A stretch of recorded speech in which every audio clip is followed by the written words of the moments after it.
morning, everybody. My name is Kevin Brookhouser. I'm a Google certified teacher and trainer, and Dee has asked me to come here and talk a little bit about Google Plus and what it means for student journalism. The first thing I want to say about Google Plus, when I give presentations about Google Plus, I get a very common reaction.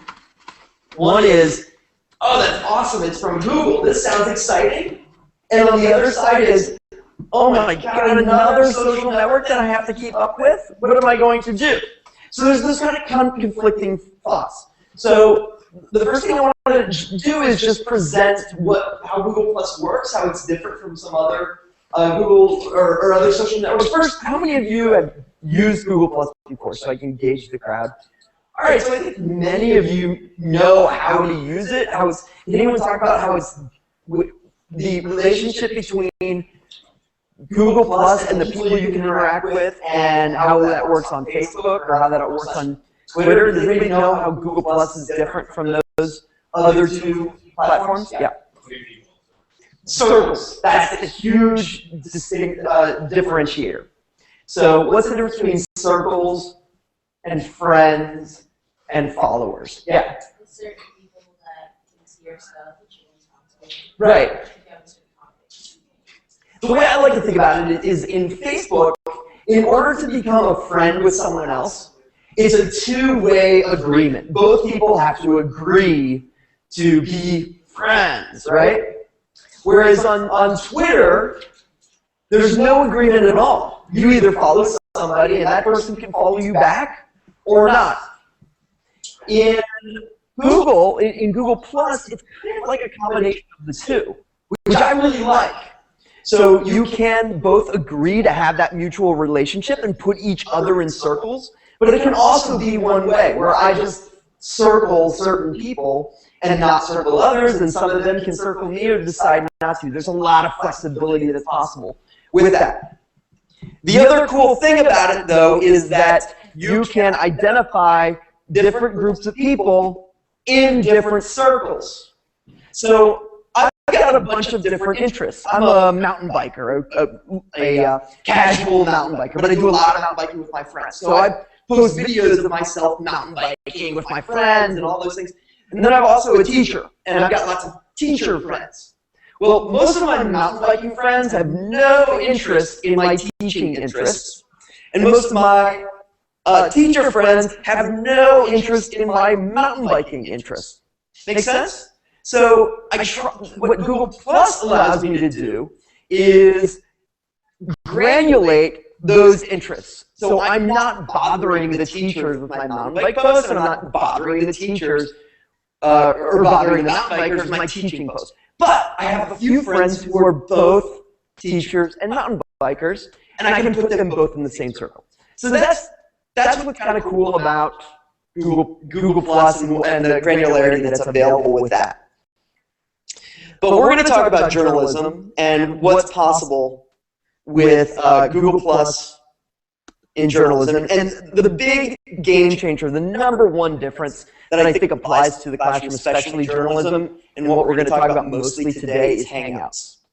How many of you have participated in a Hangout before? Okay, about half the crowd. Good. So briefly, Google Hangouts is video conferencing plus a million. So a lot of people have done a lot of video conferencing before using tools like WebEx or Skype. But Google Plus Hangouts has some incredible advantages over some of the other features. First, it's free. And many of the video conferencing services cost money. Second, you can bring in up to 10 people into a Hangout at the same time. Another really cool feature. But the third one, which I think is the killer app for journalism students, is the Hangouts on Air. One thing that I've noticed in the trend in student journalism that I want to talk about quickly is, you guys know that you no longer have to ask permission to create a student newspaper or a student TV broadcast anymore. I'm not saying you shouldn't ask permission. In fact, it probably is a good idea to get your teachers involved in what you're doing. But the tools have made it, the tools are now so readily available and cheap that you all can produce your own content. And I think that that's a really exciting time. It's also a scary time, especially for some of us teachers, because we're not used to that. So what I'm hoping that you all do is use these tools with your teachers in collaboration.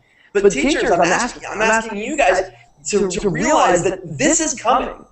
And these new forms of media are coming, and students are putting up their own newspapers and broadcasting their own news shows about what's going on in the school. So we need to work together, but we need to stay current. And I think Google Plus Hangouts is one way where students and teachers can work together to build something pretty amazing. When I was in high school, I was the news anchor of our news show, and we had a pretty nice high school with a studio that probably had about $100,000 worth of equipment. And I know a lot of schools around here have that, but you don't need it anymore. You can actually you can now, with Google Plus Hangouts, you can create your own news show. You can create a weekly news show just using Hangouts. And it's not just the institutions that don't have a lot of money that are using them. Guess who else is using Hangouts as a news broadcast show? President Obama. Our president is using Hangouts to get his message out to his people. The Huffington Post, you guys notice one of the biggest news outlets are now using Hangouts to interview people from around the world. And it's an incredibly powerful tool because we can reach anybody cheaply and quickly. So you guys can be doing this yourselves. I work with about half a dozen other people once a week, and we produce a weekly show, and it's about Google and education. Like that. Google and education. It's something that we're really passionate about. We believe that Google is providing students and teachers some amazing tools that can really supercharge the education experience. And so what we do is we get together once a week, and we talk about what's new in Google and what's new in Google and education. And we produce a show. So what I decided to do to really demonstrate how you all can produce your own TV or video show, weekly video show, is to show you the process we go through every week in producing this show. Before we move forward, I want to just invite you all at any time to raise your hand, ask questions, make objections, whatever you guys have to say. Yes?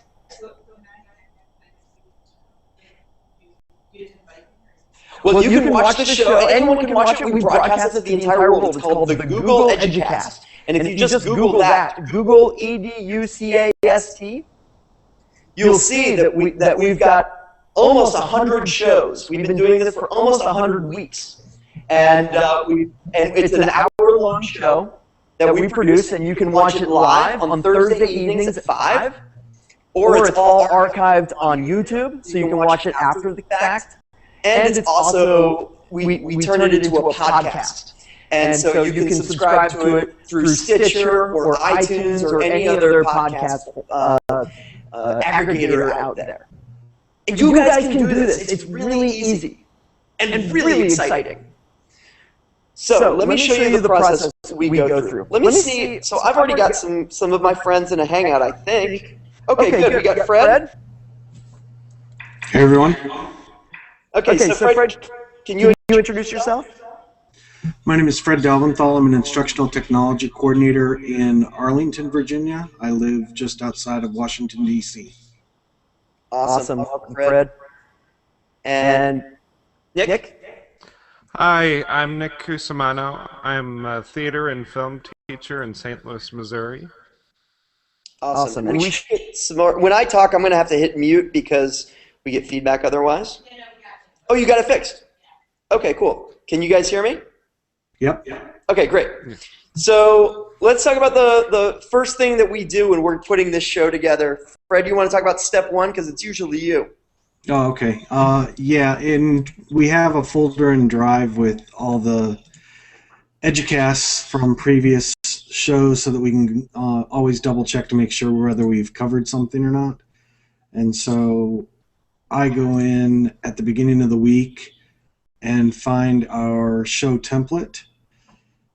And so we open up that. It's just a blank template with the different sections that we cover, and we try to fill in what's new with Google, tips and tricks, Chrome and Android, and classroom applications. So then I just go to File, and I make a copy, and rename it for the next week's show, and then put in the date and the number of the show for that week. So then here's the one that we just did this last week, which is show 94. And then that's sent out to all the contributors who are going to be on the show that week. And they have the week to start putting in things that they want to talk about on the show. So I've got it up on the, guys, I'm using the Google Drive app in the Hangout itself. So you guys, if you click on that app, you should be able to get access to it. And you guys can see that it's just a blank, it's a template, and it has the date and the host and the contributors. And what we do is on the week coming up to that, to the Thursday, we'll just keep an eye on the news. We'll jot down ideas that we want to talk about. So if you guys are doing a student news broadcast about news that's going on in your school, you will get all the editors into this one shared document. Does everybody know how to get into a shared document and edit in a shared document? Yeah. Oh, are you in a Hangout? No, you're not.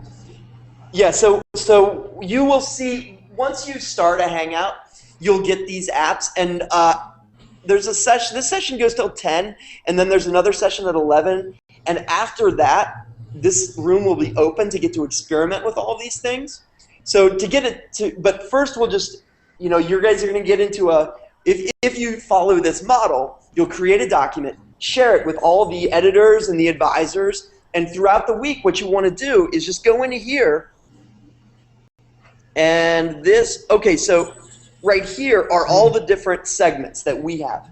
We have separate segments. We have what's new with Google, tips and tricks, Chrome and Android. What are some of the segments that you would do if you were producing a student news show?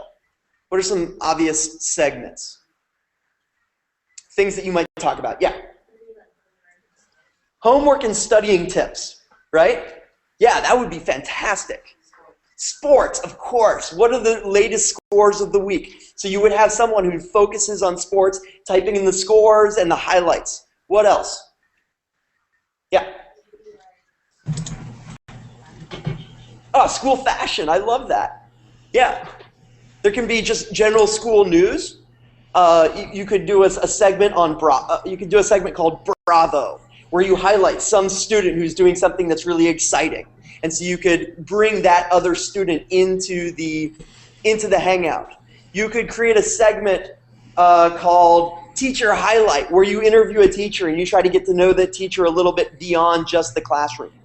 Or you could try to find a connection with another school around the world and try to make some sort of connection where you can kind of get a sense of what school life is like, do a new show with what school's life is like where you are, and then partner up with some other school on the other side of the world and try to compare notes and broaden your global perspective. Any of you guys have any other ideas of what you could do for a segment for student news? We did a thing in our elementary school where kids would go around and snap photos or short film clips of stuff hanging in the halls and things, and it was called Barrett in a New York Minute. And so it would be just flashing real quick images of different student work and stuff throughout the school.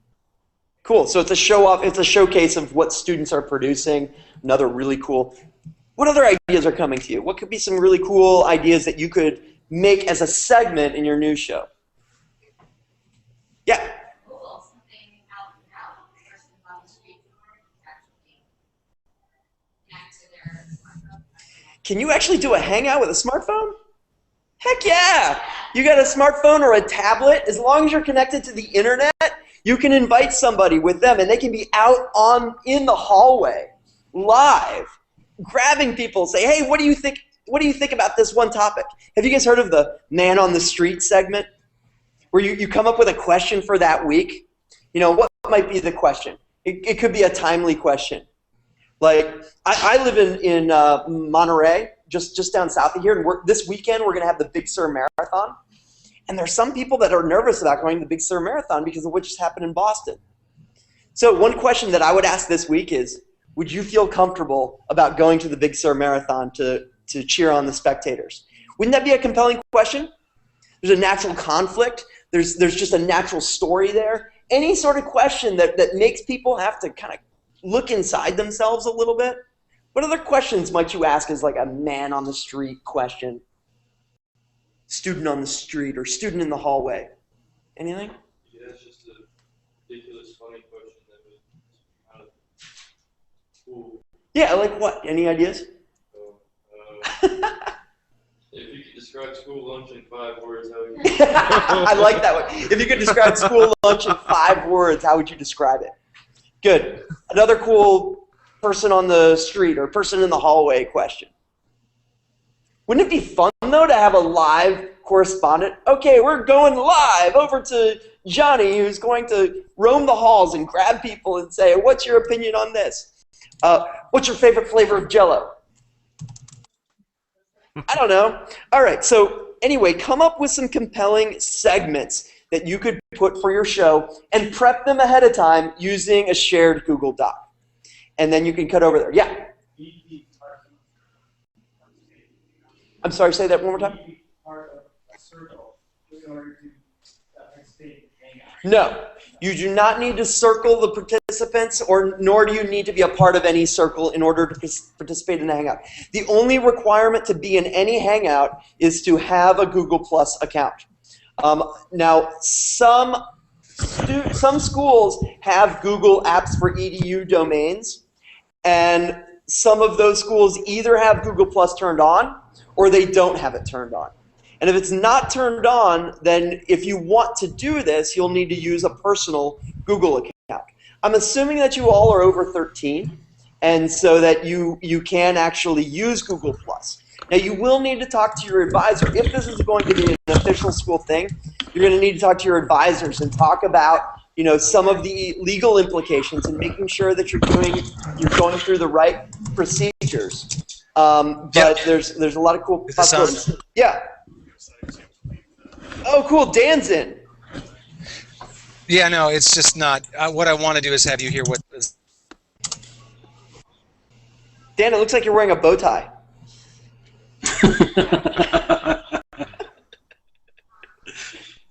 That looks awesome.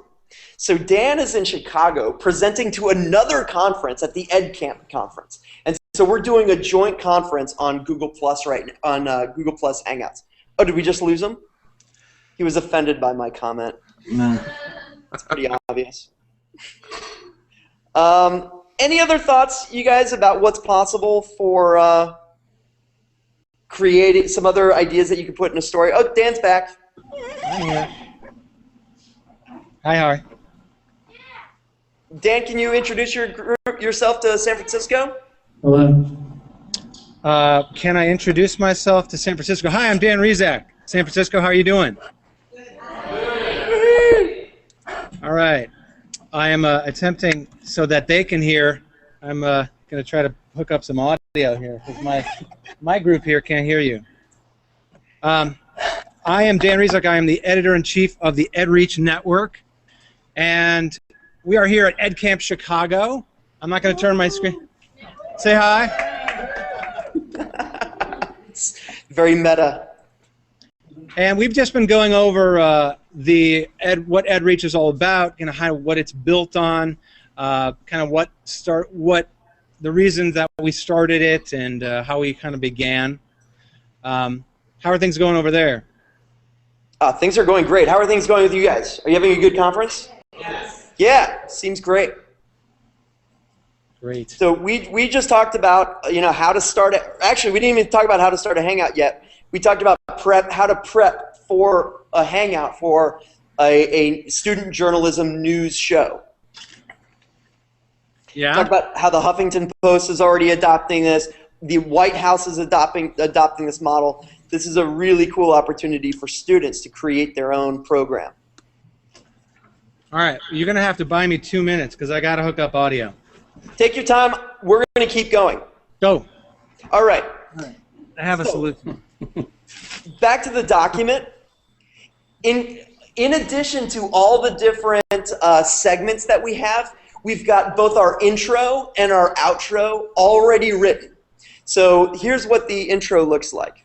When the show starts, we start with, "Welcome to the Google Educast, presented by the EdReach Network." The EdReach Network is what Dan is the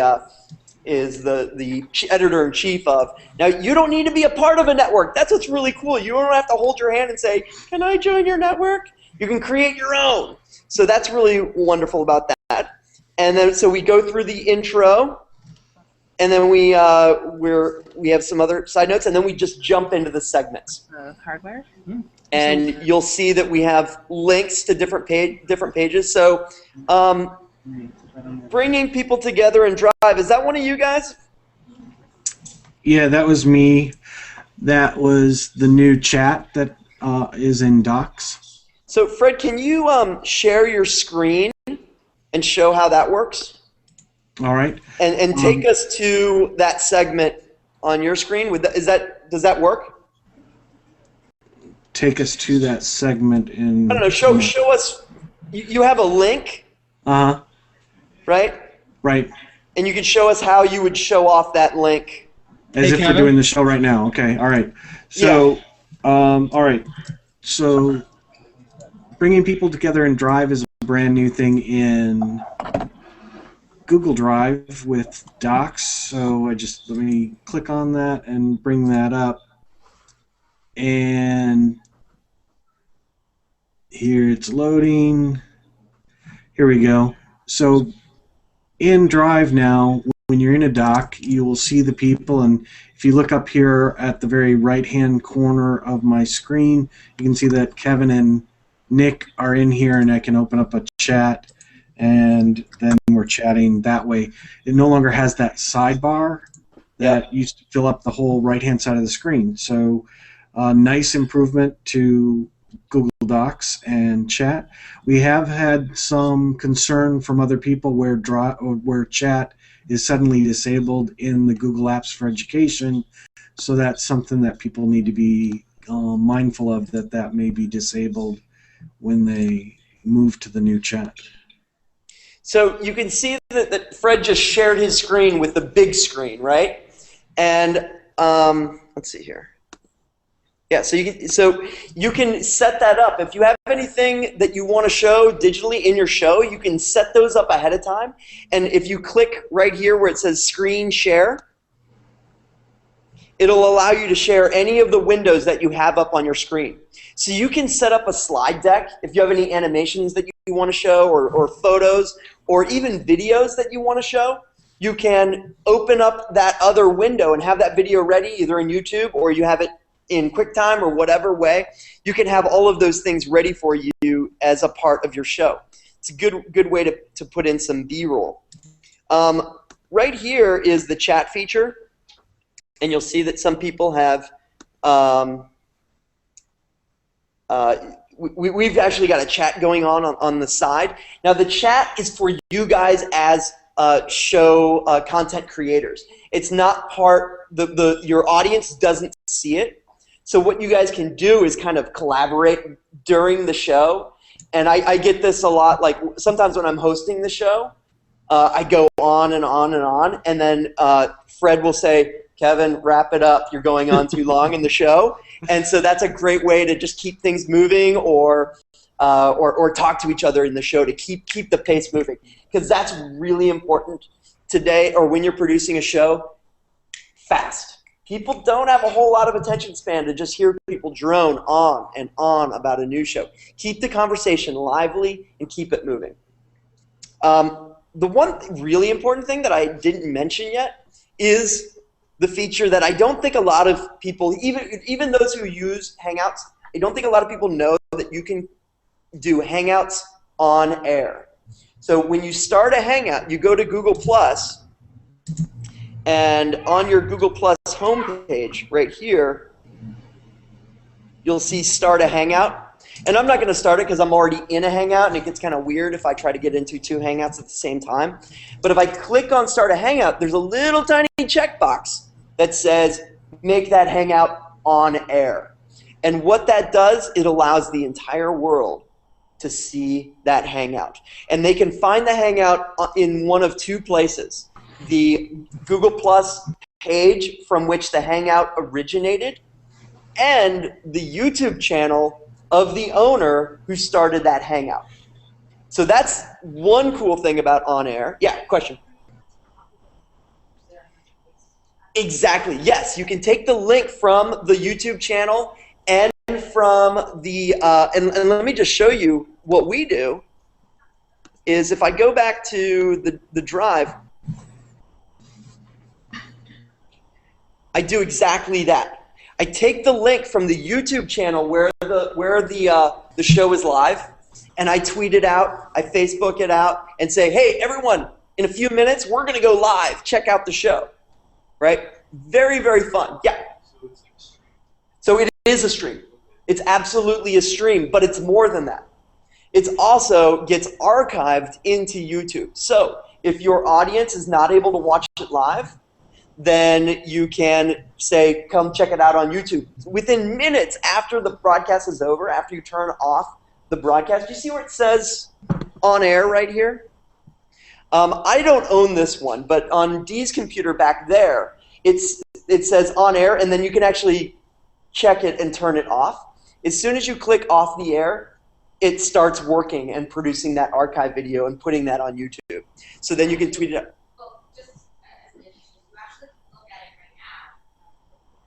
Oh, you can watch it right now? Oh, yeah, yeah, yeah. You can watch it as you're participating, and you can ask questions no matter where you are on the planet, and so we can feed that over into the live discussion that's happening. So where would you recommend people ask questions in the Stream, right there. So in the stream? Go to the Journalism Education Association's G Plus page. So go to G Plus, and in your search box, write out the word journalism education, and you should see the icon for the JEA. If you follow that, you'll see a stream that includes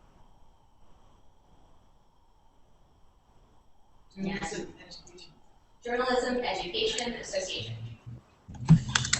It's a page There it is. that's a little different from your icon and your personal stuff. So we have them for organizations have pages that are a little different. There it is. I'm not going to turn this on, but this is the live feed. You can turn it on. The only reason I'm not going to is it might create some feedback, which means you'll see this like black hole of a Google Plus video.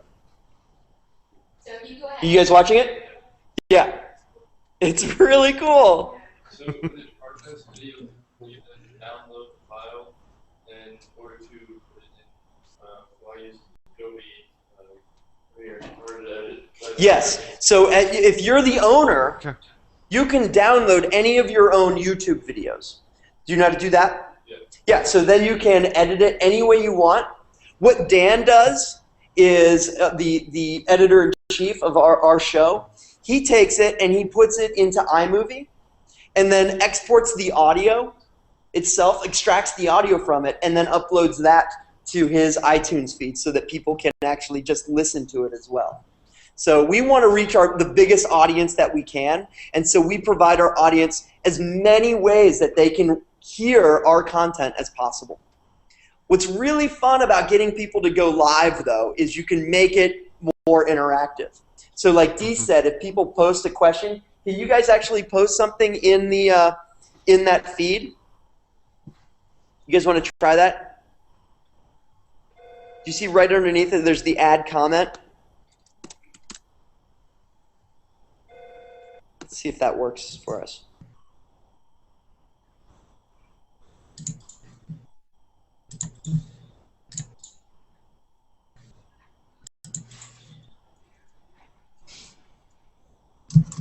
I know someone had brought up the idea of changing the text of your video. You have transcripts, you could actually edit that in your YouTube video, and we'll be able to see that and see it for the next session. The archived transcript? Yeah.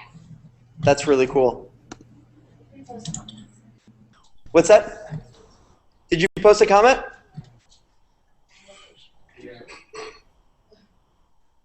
They're not showing up on my stream yet. Think? Let's try it.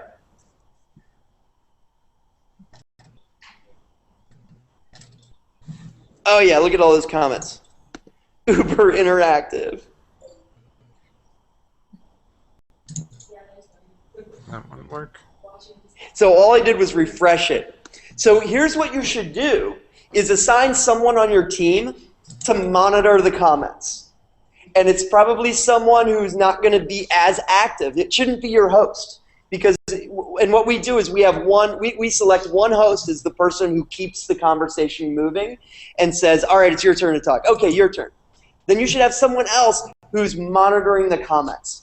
Because what really gets your audience excited is when they hear that they're being heard.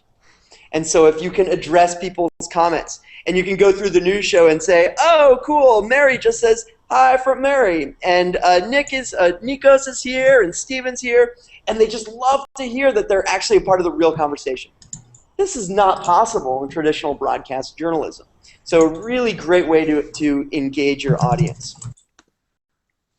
All right, any other comments or questions or ideas? Yeah? This is a question about, so like, do the rules apply in terms of copyright, broadcasting,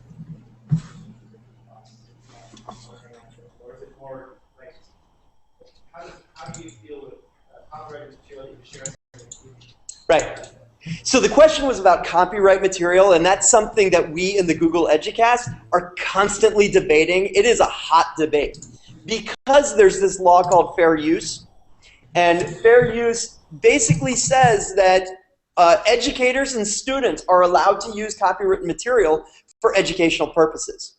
The problem is the fair use law has a lot of gray area, and it says you're not allowed to publish those things. Well, we don't really know what publishing means anymore, right? So generally, I like to teach my students to try to use media that is either owned by them or licensed under Creative Commons so that they have the rights to use it, or it's in the public domain. I try to encourage that. There's also the rogue part of me that says, screw it, let's use copywritten material. It's for educational use, and if we don't use it, they'll take fair use away from us. That's a little risky, and I want you to know that that's risky. There are times when you can get away with using small segments of copywritten music. I think you should talk to your advisor, and I think you should talk to your librarian about how you want to navigate all those things. But if you start using Mickey Mouse in your broadcasts, Disney will hunt you down, and they will shut you down. They will they'll take all their lawyers and send them to YouTube and say, these people have been using Mickey Mouse, we own Mickey Mouse, shut them down. And it is possible that your YouTube channel could get blocked if there's too many violations of copyright. So it depends. What kind of person are you? Are you going to err on the side of caution and keep your broadcast active and make sure that you're only using content that you've produced or stuff that other people have said you can go ahead and use? Or are you going to be a little bit of a rogue element and try to use other people's content? I like creating our own content. I believe in making your own stuff. And there's so many tools out there where you can make your own music. You can make your own art. You've got a camera. You probably have 3 cameras within reaching distance of you. If you need an image, take it. Become a photographer. That's my opinion. And what do you think? Well, yeah, I agree. I can put up a Google image in my classroom. can have a discussion about it here with my classroom, but now I'm broadcasting it. So Yeah. Well, the thing is, it's a news show. And another element of fair use is that news broadcasts are allowed to report the news of media. So one of the biggest podcasters out there, I don't know if you've heard of this guy, Leo Laporte. Anyone heard of this guy? He's got this huge podcasting network. Hundreds of thousands, maybe millions of people watch his videos. And he's big time. And he's still dealing with these things. He likes to report on other YouTube videos. So Psy's latest, the Gangnam Style guy, his latest video, they did a story on that, and they showed a segment of it, and YouTube blocked it because Psy said, that's our video, you can't use it. But he was completely following fair use. It was a news broadcast talking about the media. So it's a lot of gray, murky area that we don't really know how to navigate yet. Yeah. What about rules on incidental? Okay, so you're doing or doing a dance or something, right? But here's this copyrighted song that's being played as I'm recording it. Right. So I'm not actually like putting it up there, but there it is. Right. You know? Right, and my opinion on that would be go for it. I mean, it's probably going to be a short segment, and you're not, I mean, you got to think about intention as well. You're not trying to distribute that song so that people can listen to it. You're showing a short thing. So it's a conversation that students and teachers should have together. If I were the advisor, I would say don't worry about that. That's where I stand on it. But it is a spectrum, and there's no black and white on that, but that's where I would stand. Yeah.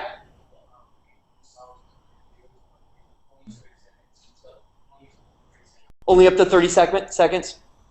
Okay, cool. And that's that's under fair use? Good. I'm glad you've done that research. Kevin? Okay, yeah, Nick, what do you have? I mentioned when you're dealing with YouTube videos and Hangout on Air, it doesn't play the audio so Google can protect itself against that, so that's something that they need to plan for. Well, it doesn't record it through the system, right? But you can put your mic up to the audio. You can put your mic up to the audio, but you can put your mic up to the audio, and that would work. Good. Any other thoughts on copyrighted material? Yeah. I can't remember if there was. Isn't there a YouTube app you watch videos with your friends and hang out? Exactly. If you were broadcasting, is that? It seems like it would be fine, right? That's the whole point. And what's really cool about that app, that's right here. So where I clicked on View More Apps, and then right here is YouTube. And you can sit there and watch videos with your friends. And have any of you heard of the old TV show called Mystery Science Theater 3000? The adults have. So it was this hilarious show. It was this hilarious show where guys would get together and watch these awful movies and just make fun of them the whole time. Just crack jokes, hilarious. And that's kind of what this feature is like, is you can sit around and watch good videos or bad videos, whatever, and you and your friends can kind of talk about it.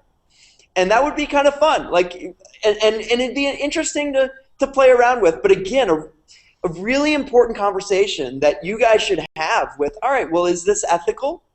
And does it fall under fair use? I encourage you guys to pull out that fair use law and look at it and see where you stand on it. You can kind of pretend you're a lawyer and say, all right, there's a lot of gray area there. What does publishing mean anymore? We don't really know. Nice point, though, Nick. And since we brought up the idea of a microphone, here's one thing that you may want to invest in: a headset with a microphone. Especially if you're doing a broadcast with other people in that room. If each of you has a laptop and you're recording at the same time, you'll create feedback. And so if you have earbuds and a microphone, you won't have that feedback. And an external microphone is almost always better than an internal microphone from the computer. So that's better as well. And the more money you spend on the microphone, the better, usually the better sound you're going to get. Yeah. What kind of external mic? Oh, like this? This is a lab mic. I recommend one that plugs into the computer by USB. You guys all know what that means?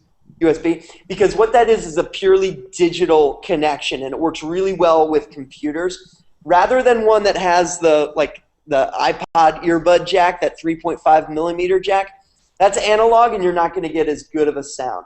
Hey, Kevin, The Yeti mic. Oh, which one is that, Nick? this is the Blue Snowball. The Blue Snowball. That's a really, really good microphone. How much is that? I got it for $59 on Woot.com, and it keeps on popping up in there. And Fred's got a condenser mic there. Which one is that? That's the Yeti. I got it for $80. The Yeti, and he got it for $80. You can find cheaper ones. Yetis are all over the place, and look, $80. That's nothing compared to what we used to spend on creating this kind of media in the school. And if you don't mind the Princess Leia look, you can get for under 20. The Princess Leia look? With the headsets and the microphone. Yeah. If you export, does it on one track, audio? How do you? So what happens, the final product is actually a YouTube video. Does anyone know the answer to that? I think it's one track. Yeah. Yeah. It's not in stereo. It might be. Yeah, we don't really. I think it depends on your microphone. Well, the sound goes up above and then so you can separate out the audio from. Oh yeah, you can separate the audio from the video, but can you separate audio tracks? Left and right? No, it's mono. Yeah. As far as we all know.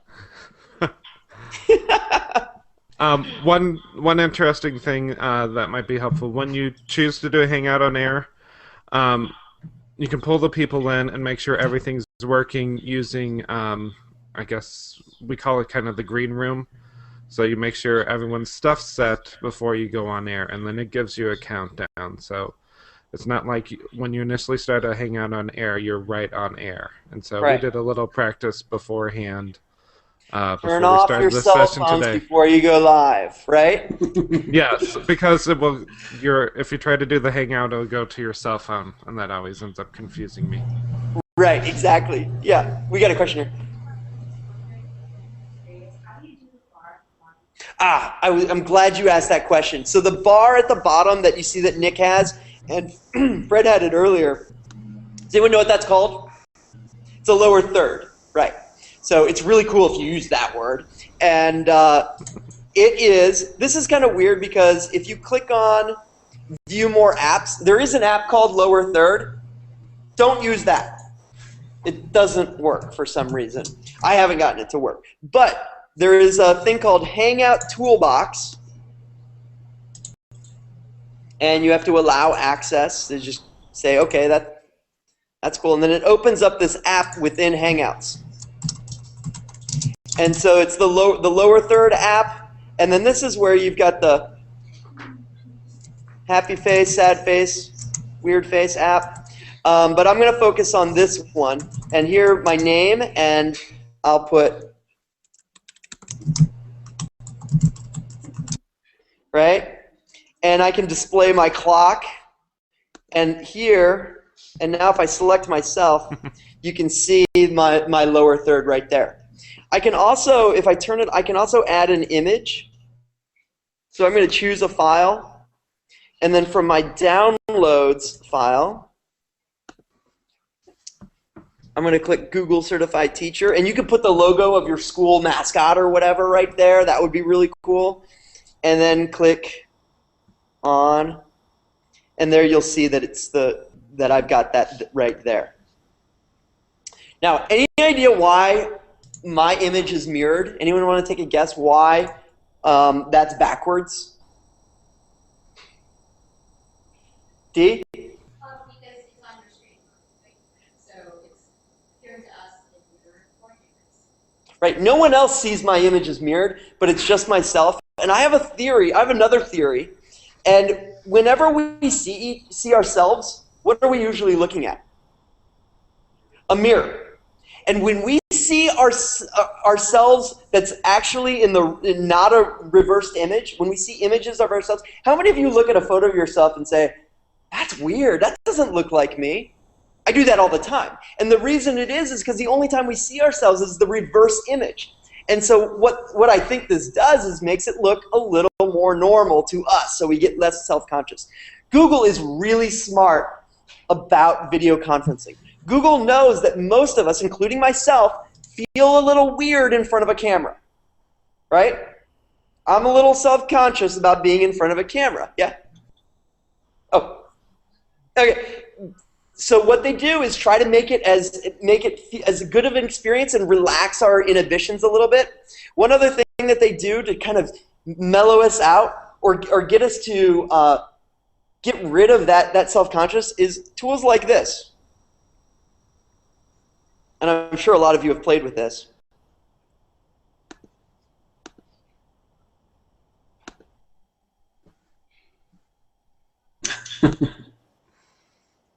And watch how it tracks my face. And everyone wants a pirate hat, right?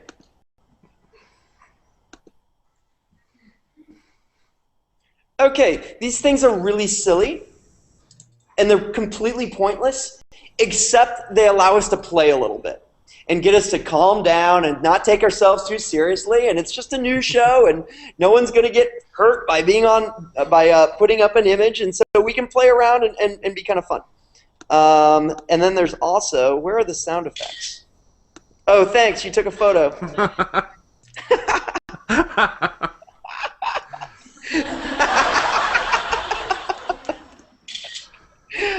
Oh, Dee took another photo.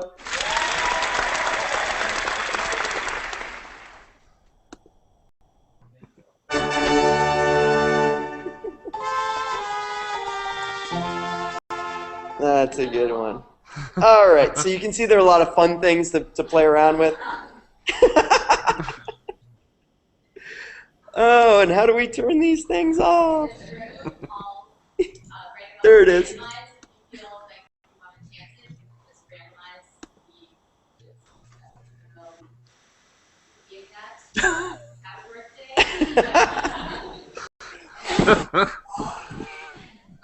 It's not working!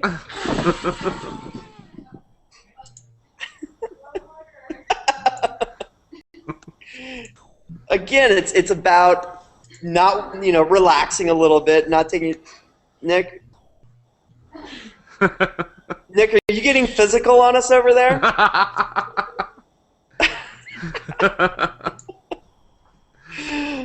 All right, so let's see. We got about 13 minutes left. Any other questions or comments before I move on, or ideas of how else you could use this? Okay, so the next thing that we do is we get to the end of our broadcast. And I'll go show you our show notes again. Kevin, did you want to show them the research tool as well? That goes back in your talk a little bit to sources and stuff. But research within Google Docs? Yeah.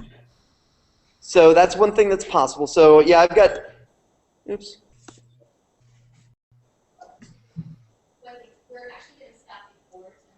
Oh, we are. Oh, okay. So we got a couple more minutes. Anyway, there is a tool within Google Docs called Research, and what that allows you to do is whenever you're working on a topic and you want to learn more, it brings up actually a search window, and you can find images quickly without going to another window, and you can verify your facts and make sure that you know what you're talking about. And Fred, were you going to talk about something about the verification? Or do you have any thoughts on how you might use Research?